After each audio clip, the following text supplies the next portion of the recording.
Now, the title for today is the same one that we had last week, Waiting is the Death Before the Resurrection. It's just part 2 because we did not get to finish it last week. Today, I want you guys to think about one thing. I want you guys to be looking for the character of God in this story. It's like, who is God in this story? I want you to be paying attention to that. In verse 33, it says, when Jesus saw her weeping, you guys pay close attention.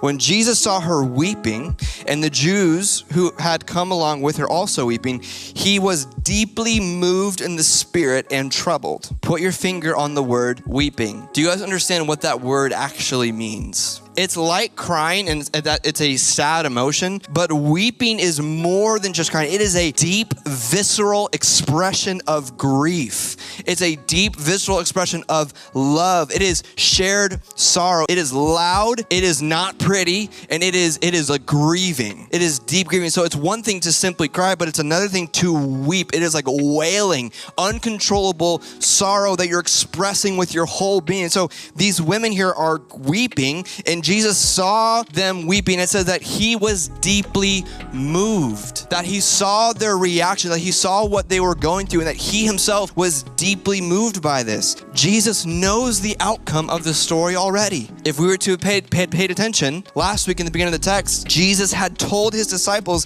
that he would raise Lazarus from the dead, that he was going to wake him up from his sleep. Jesus knew the outcome, and yet he himself entered into grieving with Martha and Mary. He knew what he was going to do, and yet he still decided, he chose to enter into a form of grieving with them because of that. That's how much he cared for them. Did you know that Jesus is deeply moved with grief for your suffering? We know this because in Psalm chapter 34, it says that the Lord is close to the brokenhearted. The Lord is near to those who are crushed in spirit. Jesus does not despise our grieving. He is so deeply compassionate towards us. More compassionate than we can comprehend this morning, and more compassionate than some of us are willing to try and imagine. In waiting, there may be death. And you know what? In that death, Jesus knows the outcome. And listen so closely. Jesus knows the way that you're going to be delivered from that. He sees your pain. He sees your situation. He sees the things that you're going through. And yet he still chooses to sit in suffering with you, to feel, to grieve, to mourn with you, because that is how much he loves you. He's so compassionate towards you. So the next time that you may feel like there's a controlled burn, like we talked about last week, that's happening in your life, you're allowed to grieve.